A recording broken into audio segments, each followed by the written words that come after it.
Before you got out of bed this morning, you probably touched your phone. Not because you needed to, not because something happened. You touched it because your brain expected something to happen. And that's exactly what some of the richest companies in history spent billions of dollars teaching it to do. Because the longer you keep looking, the more money they make. And once you understand how they trained your brain, you'll never use your phone the same way again. Think about the first few minutes after you wake up. Before you fully opened your eyes. Before you've even started your day. You check your phone. Then it happens again. While waiting for your coffee, during work, while eating, before going to sleep. Hundreds of times throughout the day, your hand reaches for your phone long before you've consciously decided to. The strange part isn't how often this happens. The strange part is that most of those moments don't feel like decisions anymore. They feel automatic. And that's exactly what makes them so powerful. Because after enough repetition, your brain stops asking, "Should I check my phone?" and starts assuming, "This is just what I do." That's the moment a habit becomes something else, not a choice, a reflex. And the most successful apps in history were designed to create exactly that. Nearly 100 years ago, psychologists discovered something remarkable. If you reward a behavior every single time, people eventually lose interest. But if the reward comes unpredictably, people keep coming back. Not because they know they'll get something, because they believe something interesting could happen. Psychologists call this variable reward reinforcement. Today, it's considered one of the most powerful learning mechanisms ever discovered. Casinos built entire industries around it. Then technology companies realized something extraordinary. What if human attention worked the same way? What if every notification, every refresh, every recommendation created the possibility that something important had happened? Because when the brain believes something valuable could be waiting, it keeps checking. And that's exactly what your phone was designed to make you feel. Have you ever wondered why notifications are red? Why videos autoplay? Why social media feeds never end? Why pulling down to refresh feels so satisfying? None of these things happen by accident. Every feature answers the same question. How do we keep someone here a little longer? Because social media companies don't sell content, they sell attention. Your attention.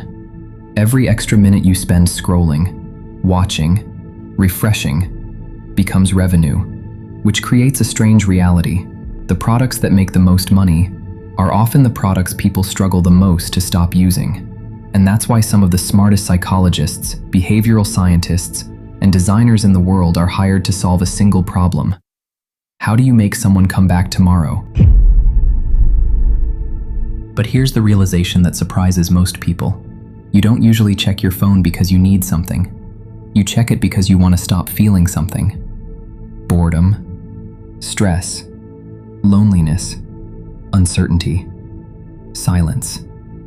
The phone doesn't remove those feelings. It interrupts them. For a few seconds, your brain gets a break from whatever it was experiencing before. And after enough repetitions, your brain learns something dangerous. Whenever life becomes uncomfortable, check. Not because you need to, because you've trained yourself to escape. And once you realize that, you start seeing your phone differently. It wasn't giving you what you wanted. It was helping you avoid what you didn't. The good news is that your brain isn't broken. In fact, it's doing exactly what it evolved to do.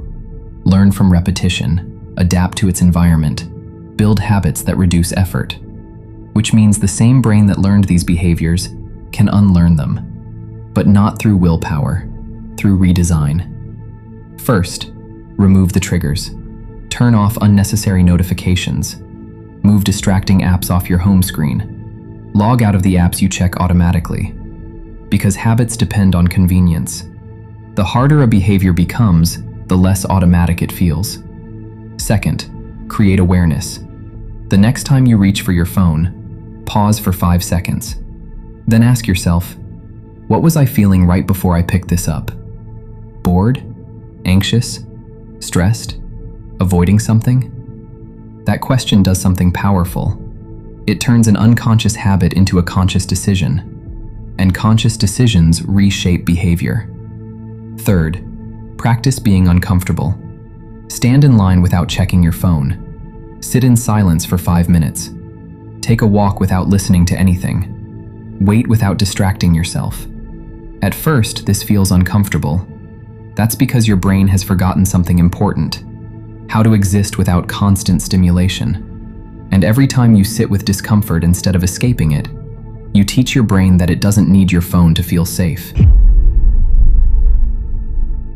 Maybe that's the strangest truth of all. Your phone was never designed to understand you. It was designed to understand your attention. Because attention shapes what you think about, what you care about, what you remember, and eventually, who you become. So maybe the real question isn't, how do I spend less time on my phone? Maybe it's this: who have I been training my brain to become? Because every time you decide where your attention goes, you're deciding who you'll become tomorrow. Because your future isn't created by what you want. It's created by what you repeatedly pay attention to.